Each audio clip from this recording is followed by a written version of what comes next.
Hello, hello. Yeah, I think it's recording. Okay, recording na. May, meron kasi sa PC na pwede mag-record. Just in case. Para lagi tayo ready. Wow, hi Pamela, you just joined. Alright, ayan. So, guys, I know na nakamute kayong lahat. Kapag may mga times na kailangan nating mag-unmute, let's unmute yung if ever may kailangan magsalita, ganyan, it's okay. Just raise your hand. Alright.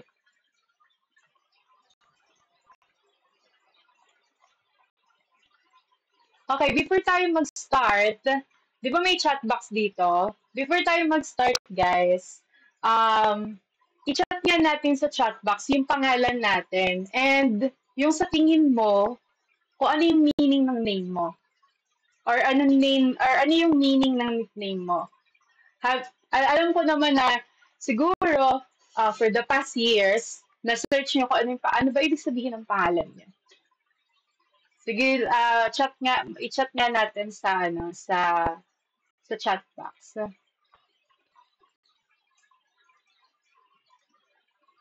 Like for example, ano ba example? Gyre, ganyan. Ano ba ibig sabihin ng gyre? Like, ano yung ibig sabihin ng name niya? Pamela Joy. So we have Pam, full of sweetness or joyful heart. We're just clown talaga ba? Clown? Who else?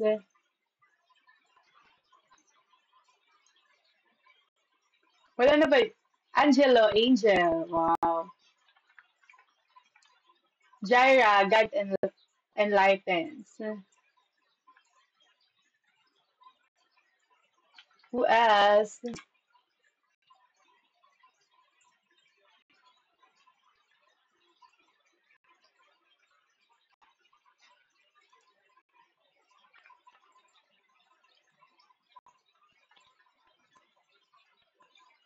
Alea Joy, Exalted Joy. Jeddah, Grandmother. Haha. Messenger daw. Si Angel sabi ni Google.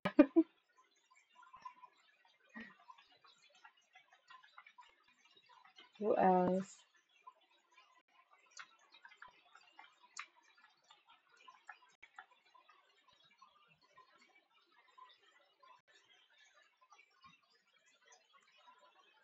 Nice. Wala na, yun lang. Okay, sige. That's okay. So, oh, we have Rochelle, Little Rock or Rest. Wow. You're the Little Rock. Rest. Nice. Sino pa? Alright, so, ayan. So, every one of us, pinangalanan tayo ng hindi lang basta pangalan. And, may pangalan tayo dahil meron tayong purpose or ibig sabihin dito sa mundong ito. And okay, so ngayon, ayun, so in-invite ako ni MJ na mag-share ng something sa worship team or sabi ko nga kung possible sa mga youth leaders din. And yung pag-uusapan natin is pursuing an excellent spirit. Na have you heard na ba yung salitang pursuing an excellent spirit? Or alam ba, parang meron na ba kayong idea na ano ba yung excellent spirit? Kasi, di ba, before parang ang sinabing excellent, oh, you're very excellent. Excellent ka sa pag-aaral mo or sa job mo. And ako, I just realized and nalaman ko lang na meron din palang tinatawag na excellent spirit nung pinag-aaralan ko yung isang book kung saan inspired itong pag-aaralan natin ngayon. So, excellent spirit. Uh, and ito, yung Excellence, God's Path to Promotion. Yun yung book ni Andrew Womack na ito yung binabasa kong libro ngayon na nakilala ko si Andrew Womack last, kailan ba to? Nung umattend kami conference, ng conference. And then, yun, so, bumila ko ng book. Ayan. So, dito inspired yung topic natin. And then sa topic na to, actually, yung yung bullets nito or yung number is apat. Pero ang didiscuss lang natin ngayon ay isa kasi it might take too long. So, excellence, God's path to promotion. Okay. So, ano ba yung objective natin? Yung objective natin is to inspire and equip the youth to pursue a life of excellence in Christ.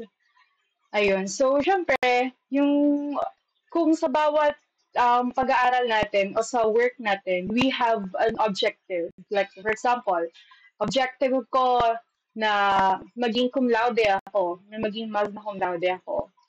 Gusto ko maging engineer. Next year, gusto ko nang pumasa sa board exam.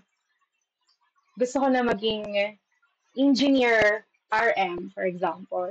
Gusto ko na maging licensed teacher or licensed psychologist. So, meron tayong mga goals sa career path natin. And we have a goal, syempre, being a daughter or son, may bilang mga anak, meron din tayong gusto sa buhay natin para sa mga magulang natin. And also, ganun din sa our spiritual aspect in life, we should have an objective. So, ang objective natin is magkaroon tayo ng excellent spirit. So, we will see ano ba yung excellent spirit and how to have an excellent spirit. Ayun. So, ang goal natin, bago matapos ang session na to, hanggang 4 na session, I don't know kung 4 or 2, we'll see. Sana maintindihan natin yung excellent spirit. Ayun. And okay lang ba na before we continue, let's pray muna for a minute. Okay. Manalangin tayo sa pray. Yes, God. Yes, Lord. Yes, Jesus, Lord. God, we thank you, God, for today. We thank you, Lord God, for this opportunity, Lord, that we can talk about you, that we can pursue you, oh God, and on this time, on this area of our lives, Panginoon. Though, Lord, magkakalayo kami, Panginoon, pero we thank you, God. We thank you, Lord. You are making this to happen, Panginoon. Salamat, Lord, na walang makakapigil, Panginoon, ng aming paglilingkod sa iyo. Salamat, Panginoon, Lord God. And may you bless this session, kung araw man sa kanila, or kung gabi sa kanila at araw dito, Panginoon. Maraming salamat, Panginoon. Bigyan niyo po kami ng karunungan. Itago niyo po ako, Lord, sa yung banal na trono. Kayo po ang mahayag, Panginoon. Kayo po ang mapapurihan. Kayo po ang kanilang makita at may pamuhay po nila, Lord, ang mga salitang ito na nagmumula sa iyo, Panginoon. Sa iyo po ang papuri. Pasalamat. We are praying this in the name of Jesus Christ. Amen. Okay, amen. So, ayan. So, next. So, tayong lahat, ano ba yung excellence? Angelo, can you read kung ano yung excellence na nakalagay dito sa slide? Angelo AC. Excellence. The quality of being outstanding or extremely good. Okay. Yeah, tama. So, yun yung nakuha ko sa Google. Excellence. Yun yung definition ng excellence. The quality of being outstanding or extremely good. Yung diba? Yung pagiging magaling mo, pagiging mahusay mo sa lahat ng sa ginagawa mo or sa specific aspect ng buhay mo. So, yun yung definition ng world, ng mundo, based on external. Kung gaano ka kagaling, kung gaano kamatipuno o kahusay or kaganda, kung gaano ka-excellent dun sa larangan na yun. Pero, being a Christian, we define excellence in a deepest meaning. So, excellence Sabi dito, excellence, not perfection, but a heart attitude to do our best unto the Lord. That's how the world, that's how the word should be the word. The word defines it. That's how the word, because ano yung word? Yun yung word from the word of God. Saan ba natin makikita yun? Itong, kumbaga, sa verse ng Bible natin siya mare-reference. Sorry. Sabi sa Colossians 3:23, whatever you do, work at it with all your heart, as working for the Lord, not for human masters. So, yung lahat ng ginagawa natin, yung pagiging excellence natin, so, hindi daw matatawag na excellence yun if we are doing it for humans. But bagkus ginagawa natin siya for the Lord. Ayun. So, 'di ba lahat naman tayo, we would like to gusto nating mag-excel, tama ba? Gusto nating maging matagumpay sa lahat ng gusto natin.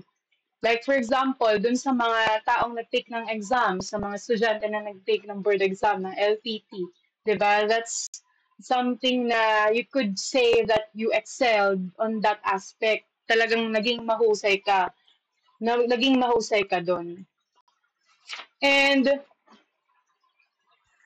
lahat tayo ginugusto natin mag-excel.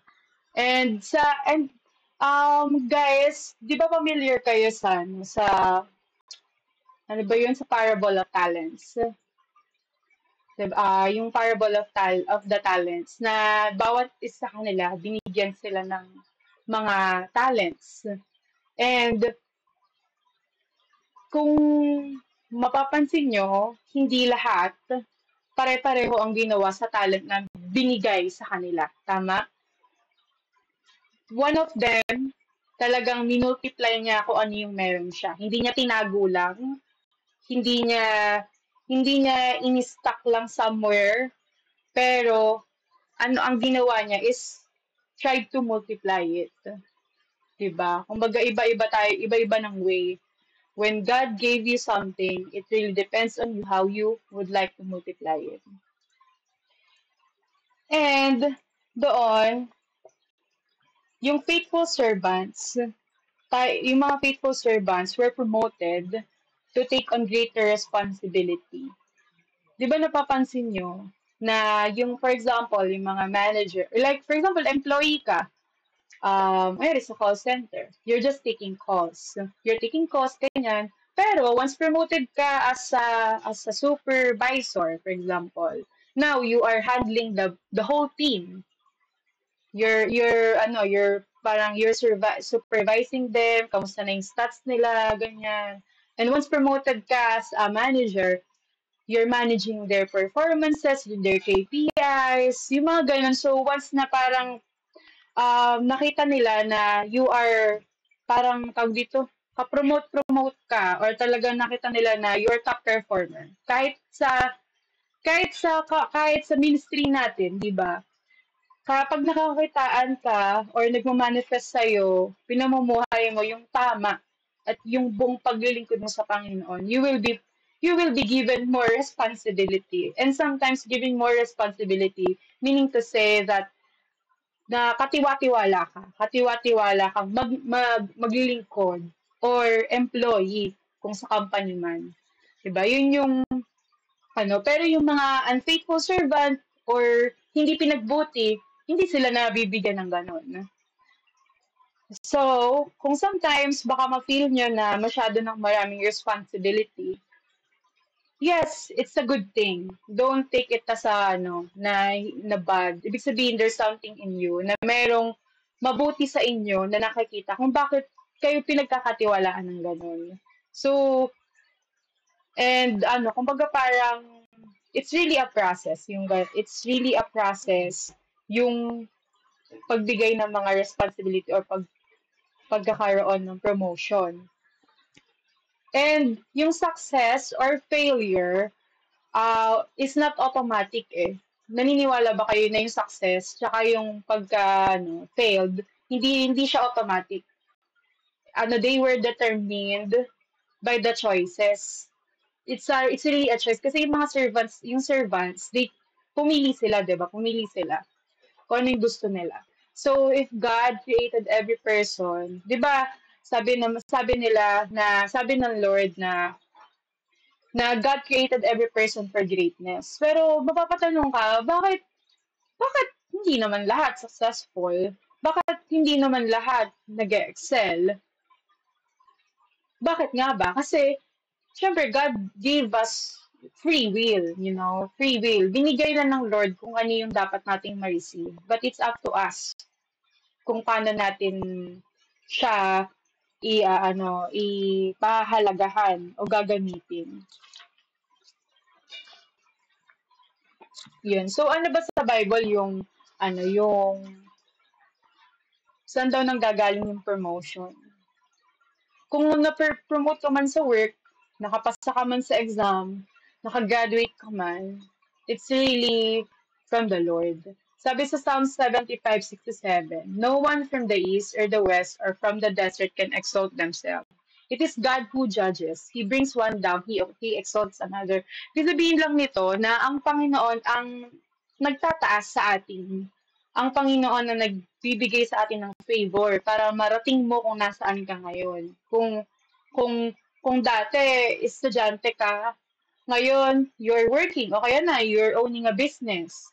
Kung dati, like for example, ako dati parang dito, nagtitinda ako sa LRT, ganyan, ng mga sabon, ganyan, pero hindi ako hindi ako nanatili doon. Hindi ako nanatili na dilaran ako sa araw para lang kumita ako. Pero God put me in the better situation. So kung kayo man hindi kayo magandang situation ngayon, pero you have to trust the Lord na the Lord will promote you na yun na ngayon binigyan ako ng Lord ng magandang work before. So ngayon naniniwala ako na ang Diyos din ang magbibigay sa akin ng magandang career dito sa UK. So, hindi siya madali, pero we have to trust the Lord na God will promote us. Kasi, if kilala ka ng Diyos, may favor ka sa mata ng Diyos. So, impossible na wala siyang gagawin towards you. So, if you're in that situation, yeah, magtiwala tayo sa Panginoon. And, so, tandaan niyo tong verse na to, yan yung, kumbaga, yan yung, palatandaan natin na ang Panginoon, hindi ka pababayaan kung hanggang dyan ka lang. Yun yung ko ngayon sa sarili ko, na hindi ako bayaan ng Lord, hanggang dito lang ako. The Lord will promote me. The Lord has favor in me. So, yun yung gawin natin. Ilagay natin sa isip natin na hindi tayo pababayaan ng Diyos na hanggang dito lang tayo, na you can do more. You can do more. Kahit sa ministry natin, ito, lagi kong sinasabi sa mga youth. Actually, na-mention ko na to dati, na kayo, like for example, youth leader ka. For example, leader ka ng girls or ng CG. Hindi ka mag-stop doon. Pag naging leader ka ng CG, ano pa yung kaya mong pwedeng magawa para sa Panginoon? Or leader ka sa music, or for example, specific sa instruments, for example. And then now, parang, kumbaga, wag tayong mag-stop kung nasaan tayo. And then the later on, like for example, na-promote. Kunyari, example ako. Dati, nag-start lang naman ako sa youth. Naging leader ako. And then, naging youth vice president ako, naging president ako, naging youth pastor ako. And now, nandito ako sa UK, magkakalayo tayo, pero we're still connected. Hindi yun pagyayabang. Ang sinasabi lang natin dito is, kumbaga, naging leader ka na, or God promoted you on that level, huwag ka nang bumaba. Huwag tayong bababa. Kumbaga, we always seek to the Lord na, Lord, what can I do for you? What can I do for you? Kumbaga hindi natatapos kahit ang mga pastor, hindi natatapos ang kanilang ano, dahil pastor na sila, mag-stop sila, hindi, they are doing more. Di ba si Pastor Paralejas, if you will see his life, oo, reverend na siya, reverend pastor na siya, pero you will see his life na he is doing more for God. He is evangelizing. Di ba nag-evangelize siya? Makikita mo siya sa dito, sa boat, maririnig mo na lang out of nowhere, may nagpipreach yun pala si pastor. Tapos hindi lang yun, nagpipreach pa siya sa presinto, sa mga nakakulong. Kumbaga parang, sinasabi lang dito is, huwag tayong mag-stop. Pero pag dumating naman yung pagkakataon na you have to wait, na we have to wait, like for example, ako, I'm here, nandito na ako sa UK. Pero, I have to wait. Kailangan kong maghintay kung saan ako dadali ng Panginoon, most especially sa career ko. Parang, Lord, nagkaroon ako ng thinking, Lord, am I not enough? Parang kulang ba yung naano ko para hindi ako magkaroon ng work? Yung ganon. Pero, dadaanan talaga natin yung pagkakataon na we have to wait. Na kailangan na malaman natin na ang Diyos ay may perpektong panahon sa lahat ng pagkakataon, sa lahat ng bagay. So baka maisip mo sa ministry na bakit siya lang yung pinagkakatiwalaan, bakit siya yung worship leader, bakit hindi ako nagiging ganon?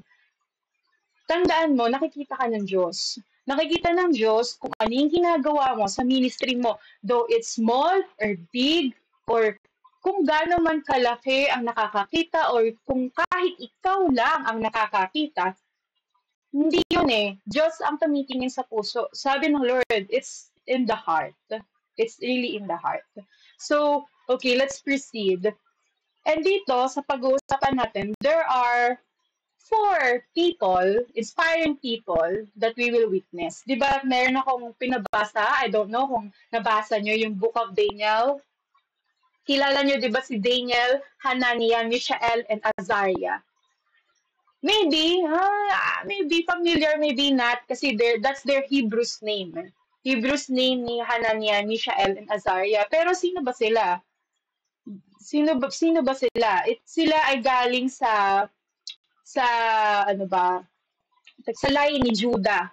Silang 4. And then, when they went to, di ba, Nebuchadnezzar, na nasakop niya yung mga maraming kaharian. So ngayon, itong tatlong to, itong 4 na to, makikita natin dito na they have an excellent spirit. So ngayon, yung pangalan ni Hananiah, tsaka anong pangalan ng isa, I forgot. Si Mishael and Azariah, si Azariah naging Abednego. Nakakalimutan ko lang. Si Mishael, si Meshach. So parang si Shadrach, si Hananiah. So nabago yung pangalan nila. Alam ko, ito yung 3 pangalan na familiar kayo. Tama. And so ngayon, alam ko naman sasabihin niyo sa akin na, ay, Ate Jess, alam ko na yan. Alam ko na yung kwento nila. Actually, ako din, alam ko na yung kwento nila. Pero, when I was reading yung story nila ulit, and I'm reading yung book ni Andrew Wommack about excellent spirit. Okay. So, parang it has a deeper meaning na inihatid sa akin nung book na ito. Lang. Ayan. Okay. So, let's start. Mag-start na tayo sa una. Diba sabi ko, ang di-discuss ko isa lang. Number 1. Kasi 4 to eh, so isa lang. Ito, hold on to your identity. Number 1. And sasabihin nyo na naman sa akin na, I know, alam ko na yung hold on to your identity. I know my identity. Okay, so guys, if you know your identity, can you type sa chat box, what's your identity? Like, for example, I am loved. Ganon. I am forgiven. Sige nga, kung i-relate nyo nga sa sarili nyo, kung ano ba yung tingin yung identity nyo kay Christ. Can we type sa chat box? Okay, let's start typing. Parang based on your experience, ano ba yung, what's your identity in Christ? Okay, I am chosen, not forsaken. Nice, from MJ. Who else? So what's your identity in Christ? Do you think, yung parang ano ba yung pinangahawakan nyo? Ano ba yung pinangahawakan yung identity nyo kay Christ? So tuwing inaano kayo ng kaaway, ano ba yung reminder nyo? Ano ba yung reminder nyo? Like for example, you're convicted, pero the Bible said, you are forgiven. I am forgiven. So that's my identity in Christ. Wala na. Or hindi ko lang ba nakikita? Wala ta nagchat-chat eh. I am saved by grace. Thank you, Shell. I am favored. Amen.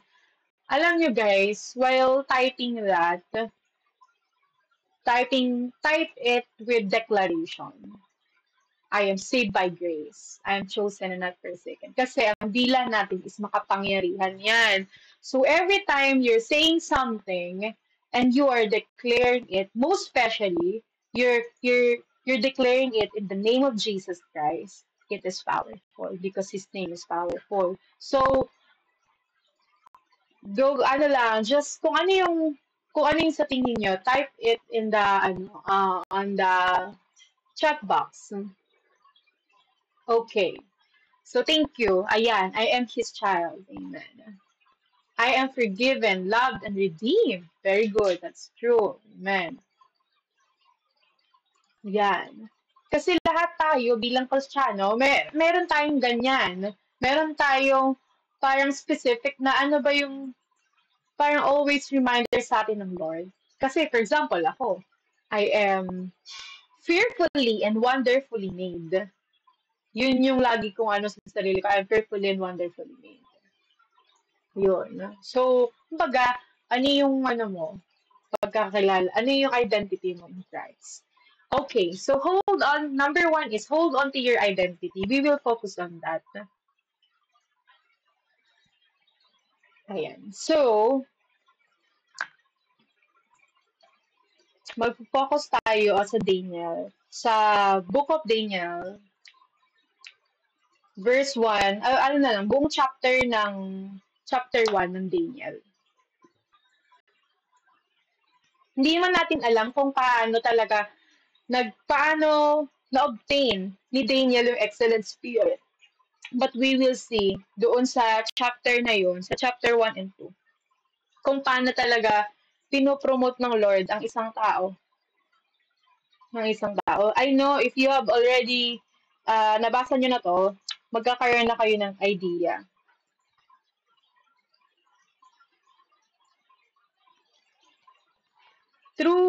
Ito yung core idea natin. True excellence begins with knowing and holding on to your identity in Christ. So, true excellence begins with knowing and holding on to your identity in Christ. So guys, yung mga tinype nyo dyan, yung mga tinype nyo, or kung hindi nyo man tinype, kung ano yung nasa puso at isipan nyo, hold on to that. Panghawakan natin yun. Kasi doon daw magsisimula yung tunay na excellence.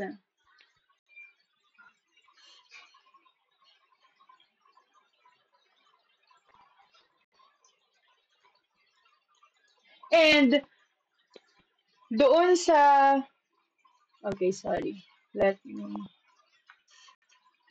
Ayan. Alam nyo na kilala niyo si Samuel, di ba? Si Samuel,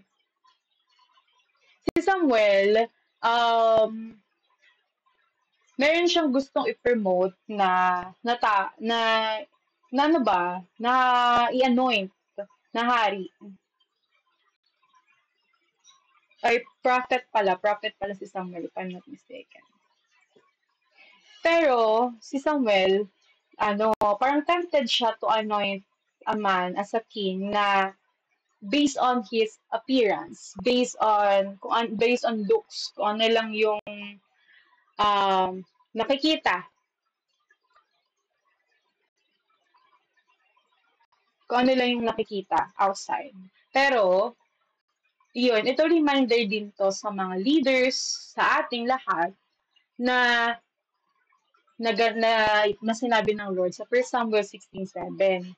Na, but the Lord said to Samuel, do not consider his appearance or his height, for I have rejected him. The Lord does not look at the things people look at. People look at the outward appearance, but the Lord looks at the heart.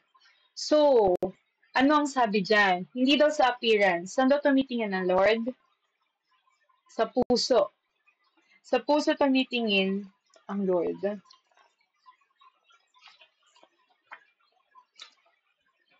It's hindi naman literally na sinabing puso, yung organ, hindi naman yun, di ba? It's really, kapag sinabing puso, it's talking about yung ano ba yung disposition mo sa buhay, ano ba yung attitude mo, ano ba yung nilalaman ng spirit mo, are you really have the spirit of Christ?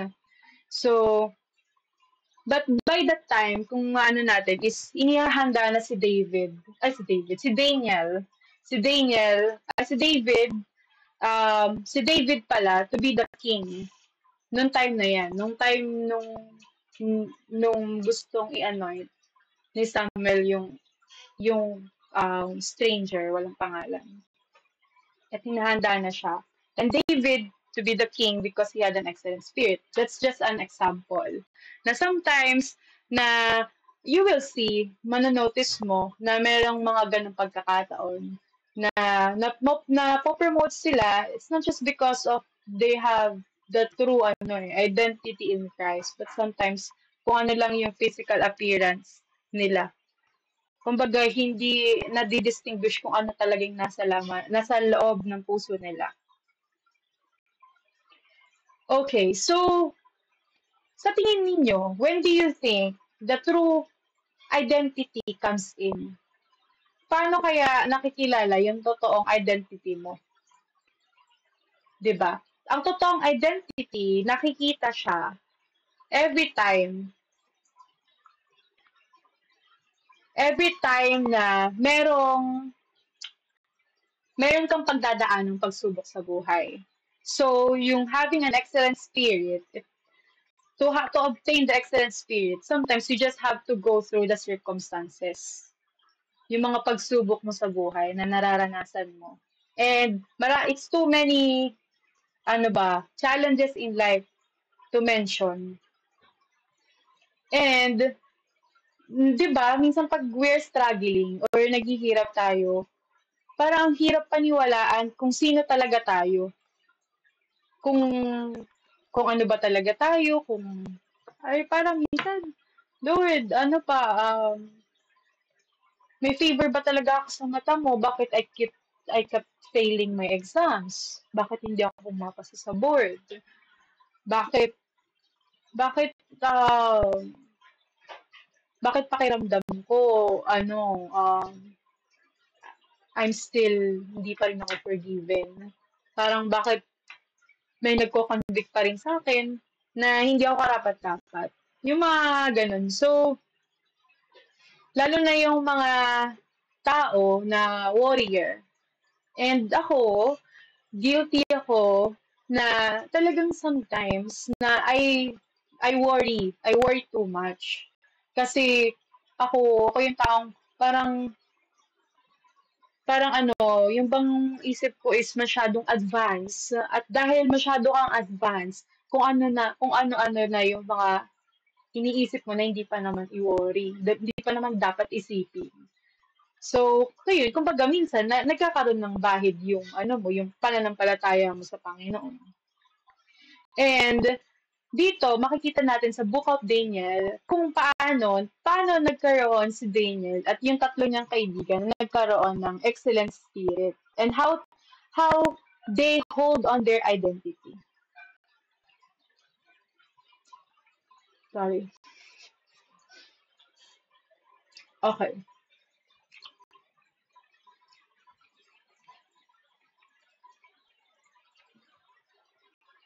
And guys, yung mga sinulat nyo dyan, yung mga chinat nyo, or yung mga hindi nyo man chinat, dapat panghawakan nyo kung ano yung sinabi ng Panginoon sa inyo, kung sino kayo. Like katulad ni Daniel at ng tatlo niyang friends. Makikita natin mamaya. Or when you have, kung nabasa nyo na yun, makikita nyo yung mga qualities na meron sila. And you have to hold on what God said about you. So, lahat ng mga tinype nyo dyan, yun kayo. Okay. So, nung mga time na to, 'di ba, pinahanap ni Nebuchadnezzar yung mga lalaki na walang physical defect. Ito nakalagay sa Daniel 1:4-5. Pinahanap niya yung mga taong kumbaga matatalino. Kung magsabi diyan sa basahin nga natin. Sabi, young men without any physical defect, handsome, showing aptitude for every kind of learning, well-informed, quick to understand, and qualified to serve in the king's palace. He was to teach them the language and literature of the Babylonians. The king assigned them a daily amount of food and wine. Ayun, so, yun, yung una pa lang, pinahanap sila. And then, yun, they found Daniel and his three friends. And then, by that time, di ba, you can recall, binigyan sila ng masarap na food, ng wine, kumbaga, parang nakatikim sila ng ganun. Kasi kinakitaan sila ng ganung karunungan. So, ganun din tayo bilang mga tao or bilang mga Kristiyano, naglilingkod sa Panginoon. Makikita ng Lord yun, kung gaano natin pinagbubuti yung paglilingkod natin sa Panginoon. God will see that. Hindi niya yun mababaliwala. And, yun, katulad na nangyari ka na Daniel, di ba? Parang yung king, Nebuchadnezzar, promoted them, and naturuan sila ng lengguwahe ng Babylonians, which is Chaldeans. Chaldeans yung tawag. And we will see sa Daniel 1:6-7, Daniel and his friends kept their Hebrew names on themselves and values despite. That's not kumbaga that's my reference. Yun yung reference ko sa Daniel 1:6-7. Kung mapapansin niyo, 'di ba, if you read yung chapter 1, binigyan sila ng bagong pangalan ng mga Babylonian. Kasi yung mga pangalan na yun, ang intention niya talaga, magkaroon sila ng Babylonian culture. Di ba, Hebrew sila, Hebrew. And, ayun. And, kumbaga, often referencing, yung mga pangalan na yun, reference yun sa mga idols or yung mga wino-worship nila. Yung mga pangalan na yun. Okay. And then, they have kept their Hebrew names on their heart. Tinatawag sila sa ganung pangalan sa Babylonia. Pero, ito yung pinakang na-appreciate ko dito, nung binasa ko, nung pinag-aralan ko. Though, they allow to change their names. Pero they have kept kung ano yung value nila bilang isang Kristiyano na naniniwala kay God. Hindi pa rin sila, kung ano yung kultura or ng ginagawa ng mga Babylonian, hindi nila yung ginagawa. Kumbaga, they have kept yung totoong sila. So, kapag tayo nandun sa ganung sitwasyon, are we going to do the same thing? Gagawin ba din natin yon? And, to move forward dun sa kwento nung ni Daniel at yung tatlo niyang friends. Diba, yun nga, napag-aralan na nila yung Babylonian language, yung Chaldeans. And after 3 years, na-consider sila sa positions doon sa Babylonia bilang, kumbaga, maging leader.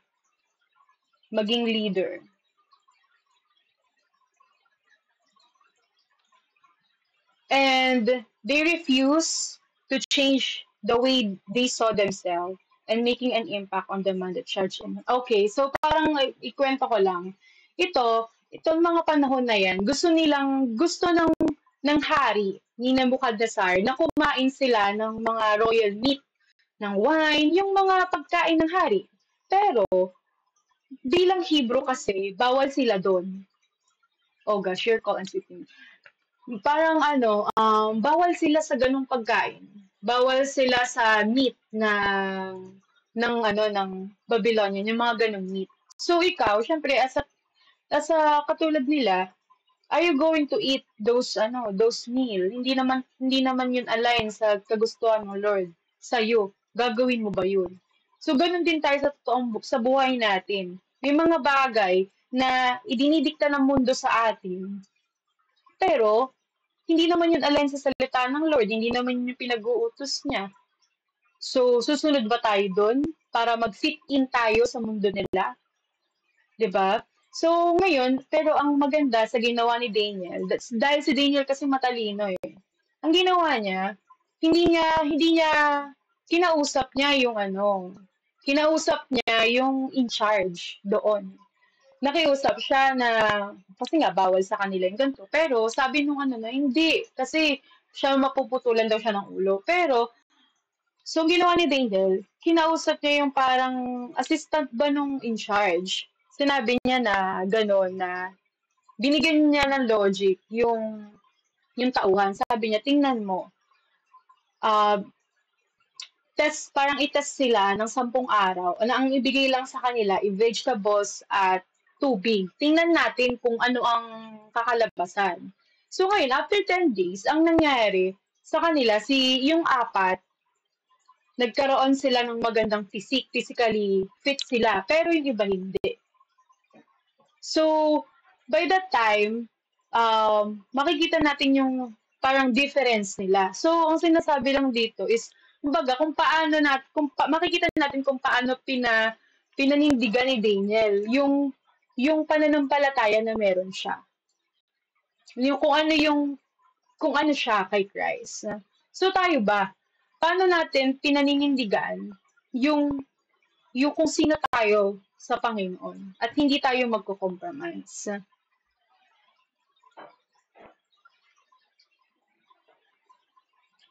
Kung makikita natin, kumbaga, even in the midst of terrible circumstances, parang hindi pa rin nila hindi pa rin, kung siguro pag ikaw nandoon sa ganung sitwasyon, siguro kakain ka na lang, no? Parang okay, parang magiging ano ka na lang, baka kasi kung anong gawin sa'yo, or baka mapahamak ka, or ganyan, magkakaroon tayo ng takot. Pero, katulad ni Daniel at ng mga kaibigan niya, nanindigan sila.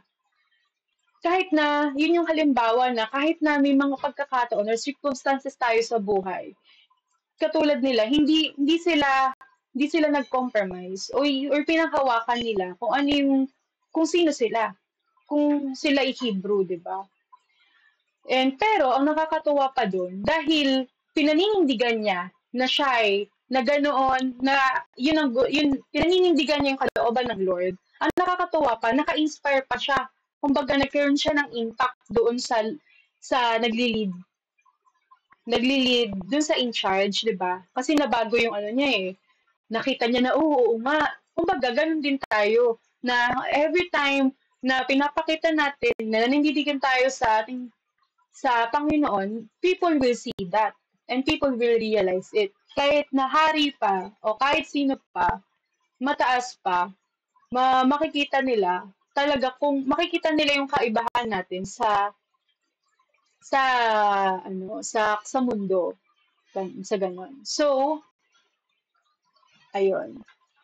So Daniel, they kept a good attitude. And sabi nga, 'di ba, kahit na meron na yung pang pinagdadaan, personal experience sa buhay, alam niyo na yung kung ano yung mga experiences niyo sa buhay. Pero ang sabi is, kumbaga sa mga diba, for example, we're in the midst of yung galit natin, 'di ba? Minsan nakakapagsalita tayo ng mga hindi magaganda or like for example, minsan pag nagkakasakit ang isa sa atin or in the parang kumbaga mamamatay yung loved one natin or parang kumbaga parang feeling mo nandun ka na sa moment na yun. Sometimes, 'di ba? Sometimes may mga time na sinusumpa pa natin yung mga bagay o kaya ang Lord. Kumbaga, it will parang sa mga circumstances na kung saan masusubok ka, matetest talaga kung sino ka. Kaya, itong nakakatuwa to itong sabi dito, That's the reference sa Daniel. Pero ito, can you take note of this? Circumstances don't change who you are. They reveal who you are. Totoo eh, circumstances, hindi naman niya binabago. Kung ano man yung nasan ka ngayon, hindi naman niya binabago kung sino ka eh. Nire-reveal niya lang kung sino ka talaga. Naiintindihan niya yun. Na yung mga circumstances natin sa buhay, like for example, ako, sa sarili ko lang naman mabibigay kong example. I don't know sa iba. Like, na, kumbaga, parang impossible. Kumbaga parang sabihin na natin na kahit na nasaan, kahit dapat, kumbaga kahit nasaan naman tayo, kahit mansan kadalhin ng Panginoon, since the Lord is the same naman wherever you are, di ba? Katulad ko ay may circumstances has changed. Nabago talaga, as in nabago talaga ako.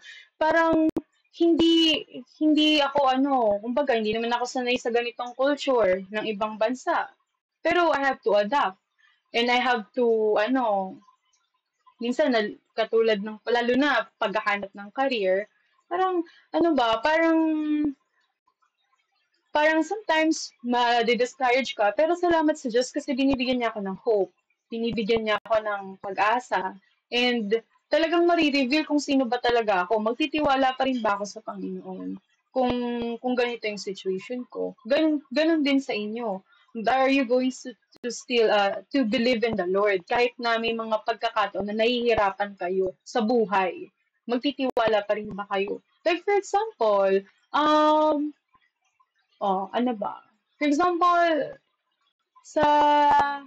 sa buhay natin or minsan matitisod tayo sa ibang tao. Yung the circumstances kasi people are not perfect. Like for example, na merong teacher siya or basta mataas siya pero nagkamali siya, 'di ba? Ano yung perspective mo ba sa kanya? Mababago ba 'yun? Parang dapat bang mabago yun? Dahil yun yung circumstances.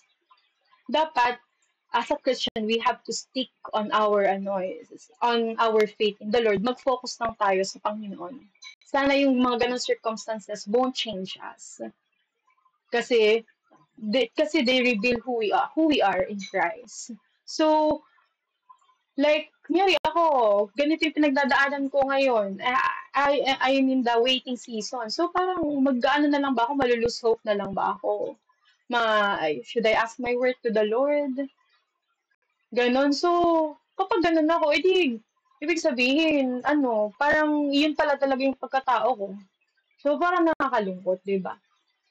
So we have to talaga na inspire kay din yan. Like circumstances don't change who you are. They reveal who you are. So yung mga circumstances natin, pag napagtagumpayan mo yan, na may pananampalataya ka sa Panginoon, gosh, meron ka ng excellent spirit, meron ka ng ganon, may ganon ka ng grit, meron ka ng ganon, sa puso mo. Ayun. So, yun guys. So when you get to the place na where you are not affected by what man does to you, then you'll hold on to your identity and not to be distracted from serving God. So at this point, you're beginning to develop an excellent spirit, 'di ba? Like katulad ni Daniel at ng tatlo niyang kaibigan, hindi sila nagpa-distract doon sa gusto ng hari or sa gusto ng kumbaga nung in charge, 'di ba? Pero ang ginawa nila, nanindigan sila. They hold on their identity in Christ. Kaya, sumunod pa rin sila sa Panginoon while submitting doon sa Babylonian culture. Kasi nasa Babylonian culture sila eh. So ngayon, I don't know ilang. MJ, ilang minutes, 6 minutes na lang ate. Gawa ako ng bago. Oo. Mga Sige po, siguro wait lang. 15 minutes pa kasi ako eh. Okay, sige po. Magsasend po ulit ako ng link. Wait lang po. Okay, sige. While waiting for that, um, how does knowing your identity in Christ help you face challenges? Pwede bang may mag-share kahit isa while waiting dun kay MJ?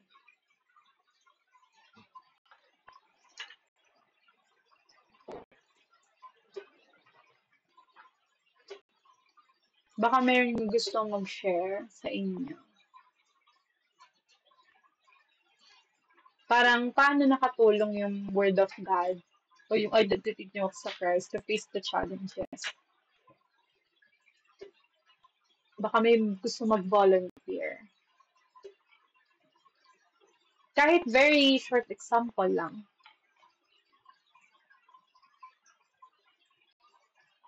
Guys, hello.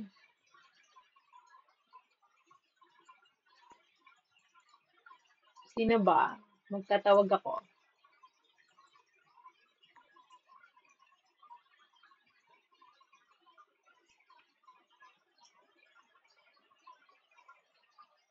Sino? Si ano? Si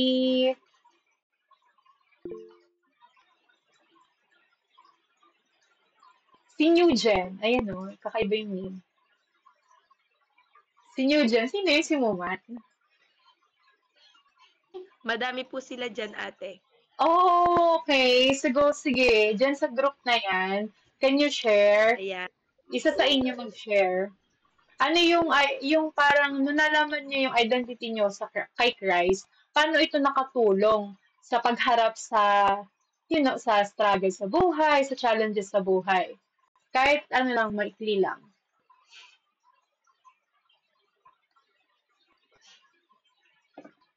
Hello, Newgen. Kahit ano, okay kung nahihiya, kahit sa chat lang.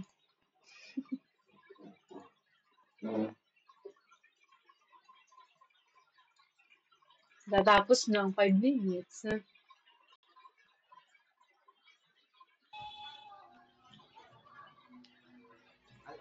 Alin po ate? Paulit niya ako ng question.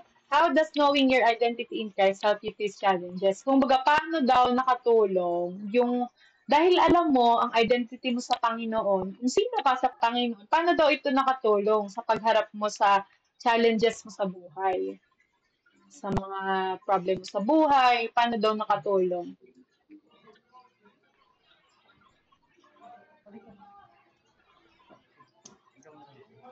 Yari. Ano po ate? Okay, go. Sige. So, ayun, yung identity po namin is we are a child of God. So, we are a child of God po. So, ibig sabihin, parang, syempre, just po yung ano namin, yung imposible became possible po pagdating sa Amen. Kanya. Kaya hindi po kami nahihirapan pagka po may challenges kami hinaharap. Kasi Oh, we trusted po. wow. Amen. Thank you, Lord. Sino yun? Palakpakan naman natin. Sorry, guys. Palakpakan natin. Julian po. Si Julian Sino? po. Sorry, sino ulit? Jillian? Si Jurain po. Si Jurain. Thank you, Jurain. Appreciate it. Good job. Tama yun. There's nothing impossible to the Lord. Okay, so guys, before we proceed, kasi may ano pa ako, mga 15 minutes pa ako or 10 minutes pa ako. So, can we go to the other meeting? Okay. Tara, let's, transfer.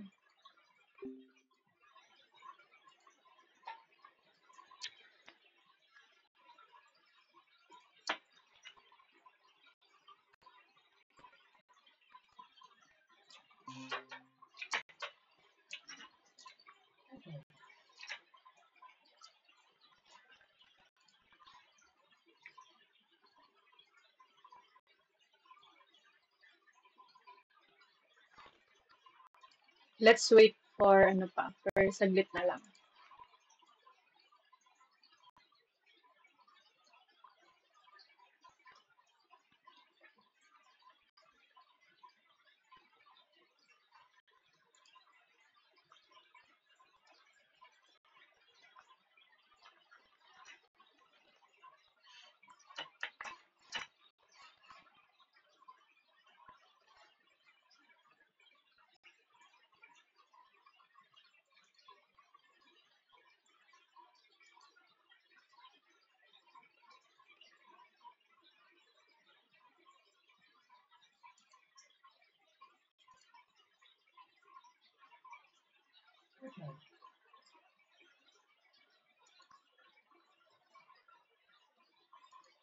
Hello? Okay na. Naririnig ako ng lahat. Oo, ngayon naririnig ko na. Ayun, ayun, Sarah, you're here. Di ba that's Sarah? Hey, Jessa, I miss you. Shoot. Okay, so thank you, Joreen, for sharing, ano. So, sana sumama pa yung iba kanina. Ilan na tayo? 13.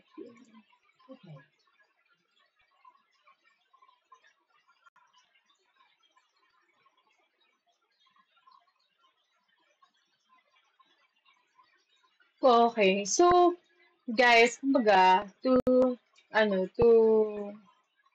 parang to conclude yung part na yun. Na talagang pag tayo dumadaan sa ganung pagsubok sa buhay or sa ganung test ng pananampalataya natin sa Panginoon, katulad nilang apat, doon matetest yung pagkakaroon natin ng yung parang if we have really faith in the Lord and doon tayo nagkakaroon ng excellent spirit. Doon tayo pinopromote ng Panginoon. And, okay, so, ito, ano na lang to, konti na lang. Another point under hold on your identity. It's very important din itong next na to is under pa rin siya noon. Itong submission and obedience. Standing for God in a foreign land. Parang ano nga to nakakatuwa. Kasi parang parang nangungusap din siya sa akin itong topic na to. Submission and obedience. So, under pa rin siya ng hold on to your identity. So, yung key text dyan is Daniel 1:8, Daniel 3, verse 16 to 18, Daniel 6, verse 10. So, ngayon, tingnan natin, aaralin natin itong nakikita nyo ba yung ano ba tawag dyan? Table. Nakita nyo ba itong table? Din yung concept, definition, how Daniel and friends lived it, application for us. So, kung makikita natin, yung submission, okay, dun sa concept, ito yung konsepto ha, tandaan nyo guys, ito yung konsepto, yung first line. Concept of submission, obedience, loyalty, and bold faith. Pero, magpo-focus tayo sa dalawa. Yung definition, yielding to God's authority with trust and humility. So, paano ba si Daniel doon? Daniel refused to eat unclean food. And they honor in God's decision even when it's hard. Kumbaga, sa ganung pagkakataon, it's mahirap talaga, di ba? Mag-refuse doon sa, para sa kanila kasi unclean food yun eh. Kasi sa Hebrew, hindi sila kumakain ng mga meat. Kung kumakain man sila, merong process na dapat pagdaanan ng meat. Ito yan. So, yung next, obedience. Acting on God's commands regardless of the cost. Refuse to bow to idols. Continue to pray. Ito, dumating yung time na, ito Daniel 3, verse 6, medyo, ito, baka nabasa nyo na to. An advanced, advanced feeding. Yun yung time na they refuse to bow dun sa ginawang ni King Nebuchadnezzar, idol. They refuse, and anong ginawa ni Daniel? Inopen niya pa yung window niya, and nakikita ng mga tao na nagpe-pray siya sa Panginoon. So that's obedience. True loyalty, staying faithful to God even under ungodly leadership. They respected the king but never compromised their worship. Diba, makikita nyo naman, they still submit naman. They still submit kasi, syempre, they're in a Babylonian culture. Nandun sila. Nagsasubmit pa rin naman sila kasi, like diba, kinailangan ng king, ng mga tao, na magagaling na tao para makatulong sa leadership. Nag-go sila. Diba? sumunod pa rin sila. Nag-aral sila ng lengguwahe ng Babylonian, yung Chaldeans. Pinag-aralan nila. They still ano naman, they still submit. Pero, ang nakakatuwa doon, they don't compromise their faith. They don't compromise yung paniniwala nila sa Panginoon at yung kung ano yung kasi 'di ba? That's Old Testament yung pagkain ng mga ganung food. So sa Hebrew bawal 'yun. So they hold on to that. Hindi sila kaya pag bow down dun sa idols. Na yun, they didn't. Actually, 'di ba may mga continued pa yan story, pero next time na natin yung pag-uusapan. Pero they obey God's word over peer pressure or fear.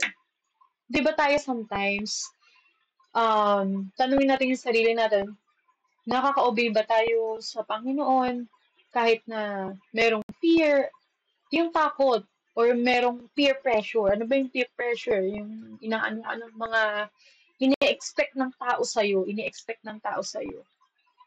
Kumbaga yung dinidikta ng society sa'yo, ng social media sa'yo, 'di ba? Magpapaano ka ba? Pero alam mo namang hindi yun naaayon sa Lord. Are you still going to do it? So, kung makikita natin yung submission and obedience sa buhay nilang apat. So, very important yan sa ating mga Christians, sa ating mga worship team, sa tayong mga leaders. We call ourselves leaders. Diba? We call ourselves leaders kasi tayo ang worship team, tayo ang nagli-lead sa mga tao. Kung kahit ano man ang role mo sa worship team, you are a worship team leader. Huwag natin yung kalimutan. Okay.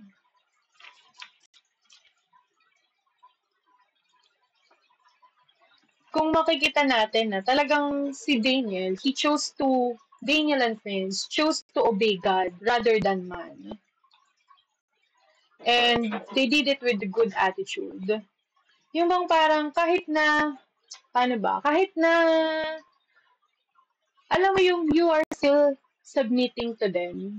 Kasi yun yung we have to talaga sa kinasasakupan. Pero merong area sa life mo na mas kailangan, mas manindigan ang pagsunod natin sa Panginoon.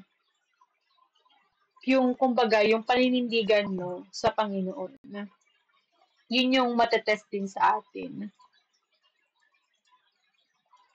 Diba sa atin, mga employee or sa mga nag-aaral, sa mga students, we have to obey our teachers, our principals. And tayo sa employee, we have to obey our employers. You need to serve your employer with spirit of excellence. Diba, tayong mga empleyado, hindi lang naman tayo teacher. Hindi lang naman tayo magtuturo sa mga estudyante dahil nakikita ng principal o dahil nag-o-observe.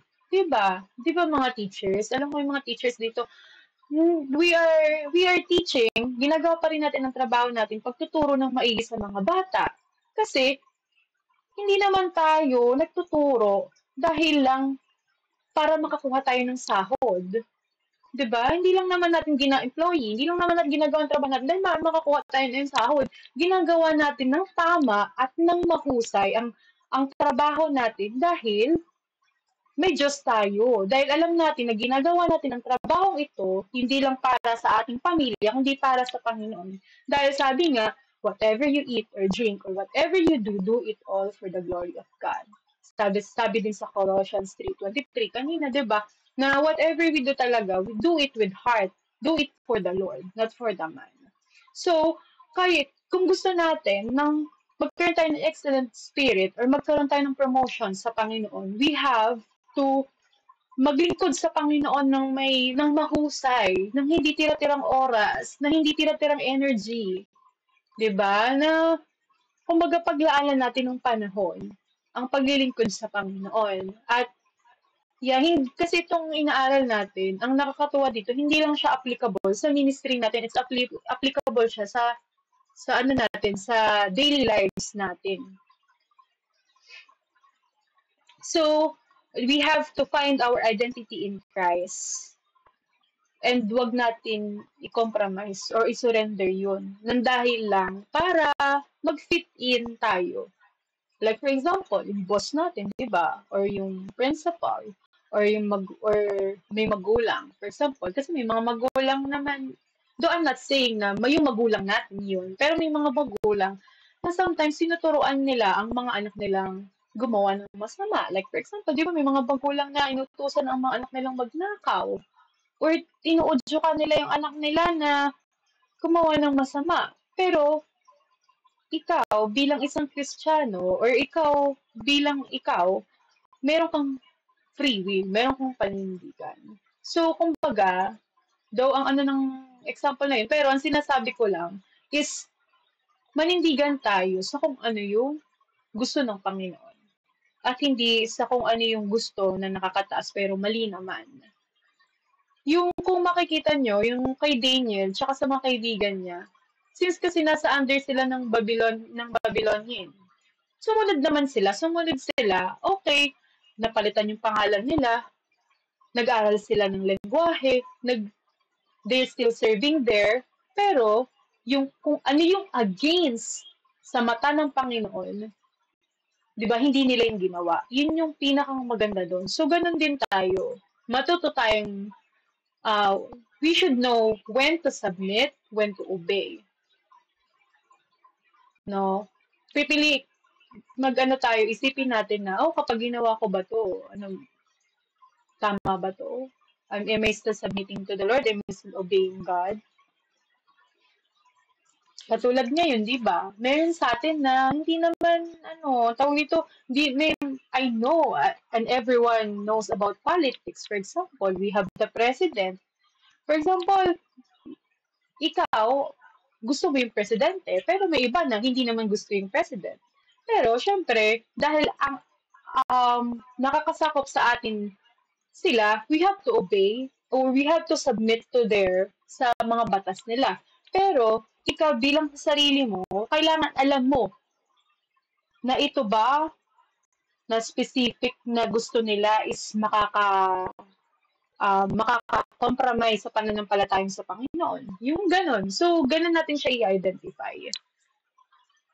Kahit na, for example, si Kuya MJ, siya ang leader ng worship team. Pag may pinapagawa siya na sa tingin nyo na hindi, bakit i-obey. Pero, may mga, syempre, kumbaga example lang yun, di ba? Yung may mga ganun, we have to analyze it very well. And we have to submit and to obey. Obey yung mga inanoint ng Lord na mga leaders sa church or sa bansang Pilipinas, kung nasaan man tayo. So, we have to all submit and obey. And let us be like Daniel and his friends.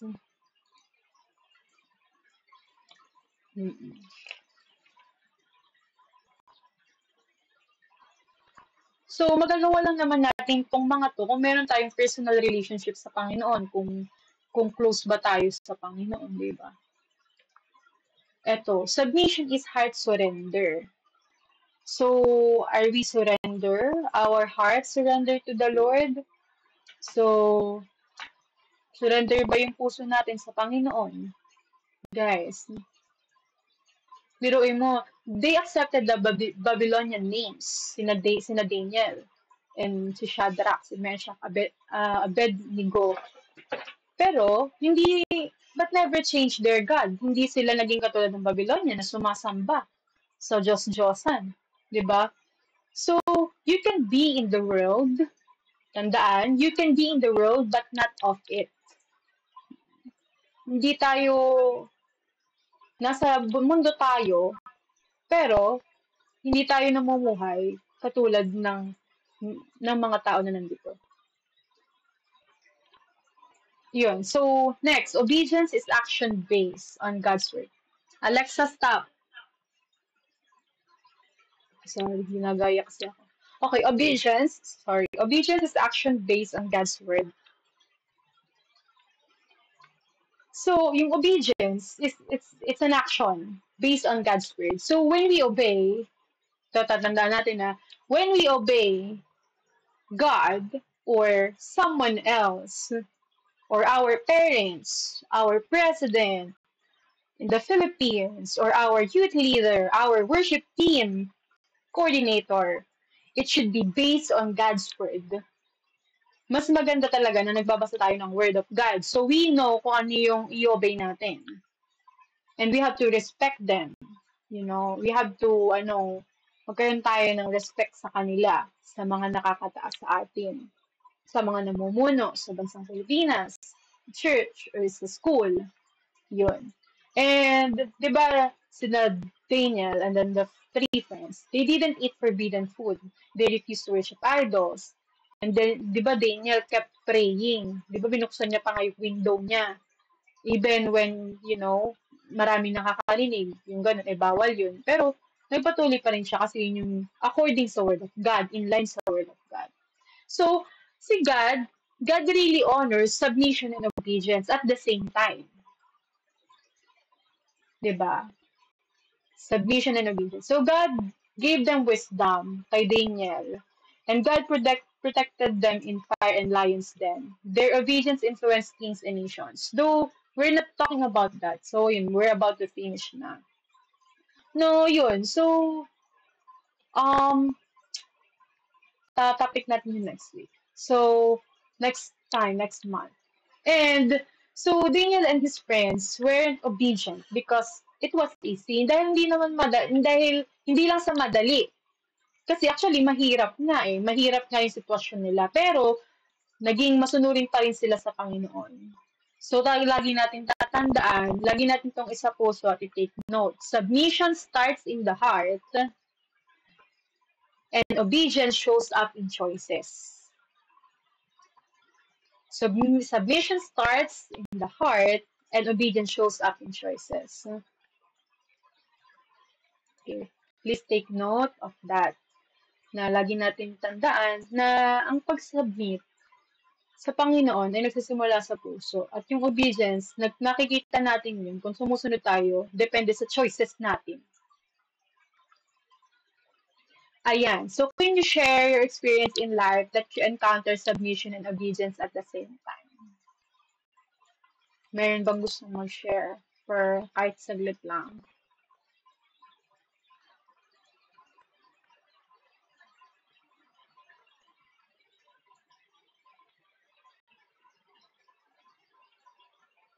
Okay, let me know kung meron. If wala, it's okay.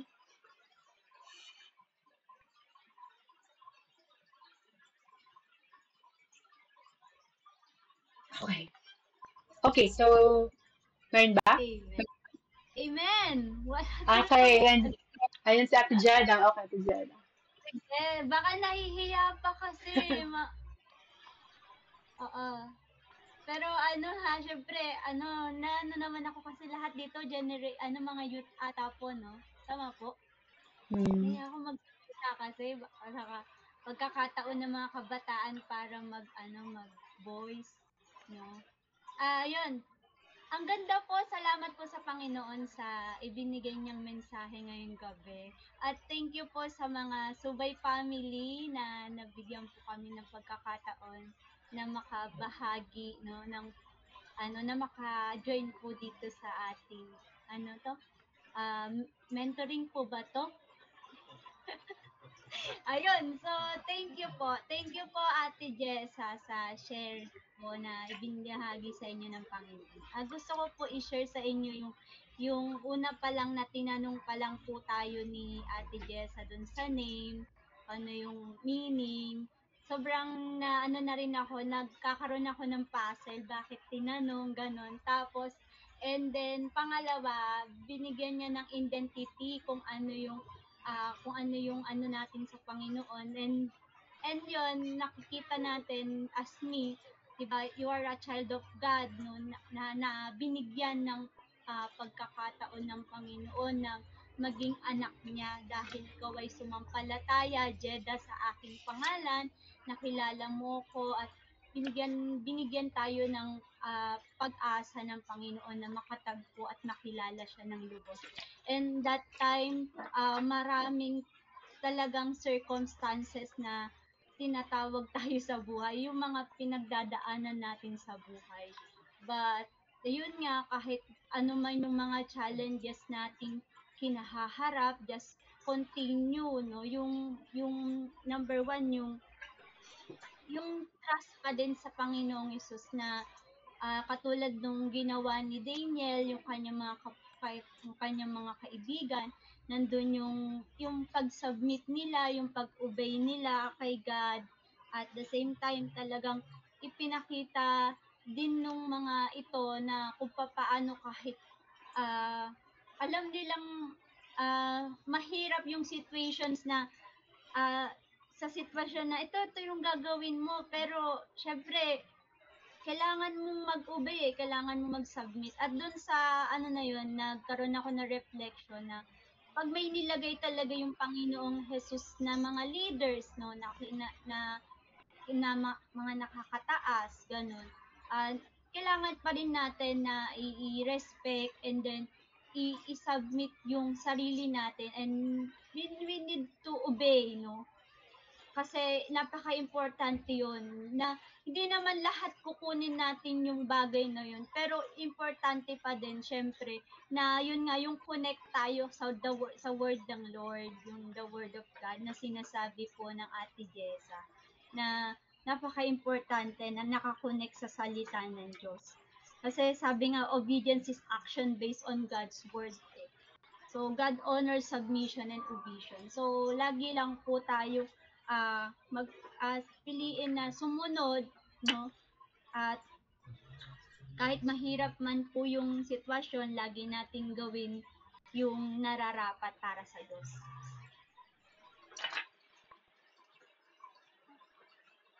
Thank you. Thank you, Ate Jeda, for sharing. Okay, so, yan. Totoo yun. Really amaze me. Thank you, Lord. And, so this our memory verse. I'm about to finish. 4 minutes na lang. We ought to obey God rather than men. So, latandaan natin to, guys, na we ought to obey God rather than men. And be transformed. Be transformed. I know, hindi ito bago sa inyo, pero lagi itong sinasabi na be transformed. And, magkaroon tayo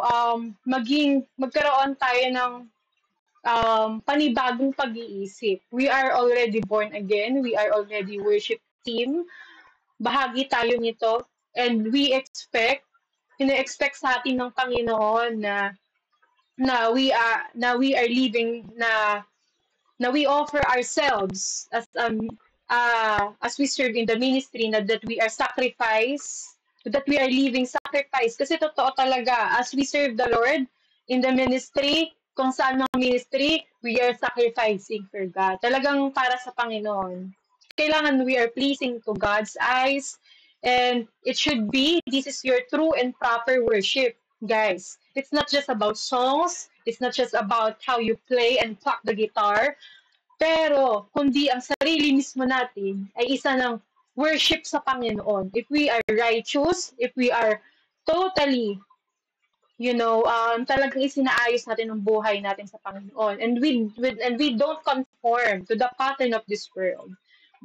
Diba sabi, but be transformed by the renewing of your mind. Then you will be able to test and approve that what God's will is. His good, pleasing, and perfect will.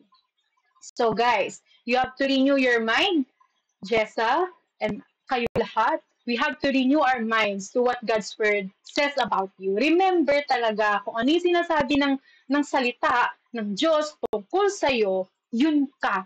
Huwag mong hayaan ang kaaway na i-dominate ang thinking mo, na lokohin ka, na magsinungaling sa'yo, kasi yun ang ginagawa ng kaaway, to kill, to steal, to destroy, to implant lies on our heads. Huwag nating anuhin yun. Huwag nating panghawakan yun. Okay?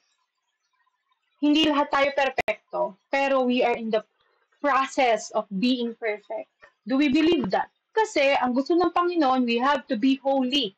Yun talaga, we are in the process of righteousness. We're still in the process, we're not perfect, but we are on the way. Diba? We are on the way there. And do not, eto talaga do not, you need to find your identity in Christ. And also, do not be like everybody else. Huwag tayong maging katulad ng iba. Or kung ano man yung nakikita nyo sa iba, huwag natin gayahin. Pero kung gusto na talaga nating magbago, if you want to keep a firm grip on who you are in Christ, you have to renew your mind to what God's Word says about you. At ano ba yung nagdi-describe sa'yo, di ba? Kanina, we let them type or sabihin sa sarili natin kung sino ba tayo sa Panginoon.